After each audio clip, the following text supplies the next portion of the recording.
ମୁଁ ଆଜି ଏମିତି ଏକ ଷ୍ଟୋରିଟା କହିବି, ଯଦି ଆପଣ ଏ ଷ୍ଟୋରିଟାକୁ ଶେଷ ପର୍ଯ୍ୟନ୍ତ ଶୁଣୁଛନ୍ତି ତାହେଲେ ଆପଣଙ୍କର ପ୍ରାୟତଃ ଦୁଃଖ ସରିଯିବ, ଆପଣ କେବେ ଆଉ ମନ ଦୁଃଖ କରିବେନି।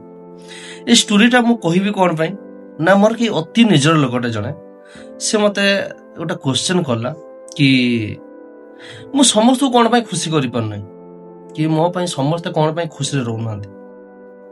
ତ ମୁଁ ତାକୁ ଏକ ସୁନ୍ଦର ଷ୍ଟୋରିଟା କହିଥିଲି, ବା ସେ ଷ୍ଟୋରିଟା ମୁଁ ବି ଚାହିଁଲି କି ଆପଣମାନେ ବି ଶୁଣନ୍ତୁ, ହୁଏତ ଆପଣମାନେ ବି କେବେ ଆଉ ମନ ଦୁଃଖ କରିବେନି। ଷ୍ଟୋରିଟା ହଉଛି,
ଆମେ କାହା କିଏ କ'ଣ ଭାବିଲା ସେ ନେଇକି କେବଳ ଟେନସନ ନବାନି।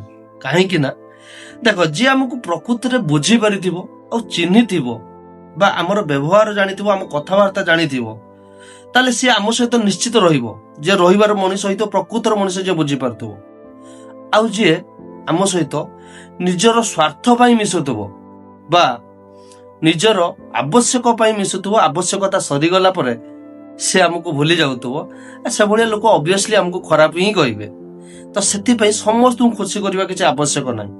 ଯଦି ମୋର ଷ୍ଟୋରିଟି ଭଲ ଲାଗିଥିବ, ବା ଯଦି ଆପଣଙ୍କୁ ଖୁସି ବି ମିଳିଥିବ, କିଛି ବୁଝିପାରିଥିବେ, ନିଶ୍ଚିତ ଅନ୍ୟମାନଙ୍କ ସହିତ ଷ୍ଟୋରିଟା ସେୟାର କରିଦେବେ, ଆଉ ନିଶ୍ଚିତ ଫଲୋ କରିକି ଯିବେ।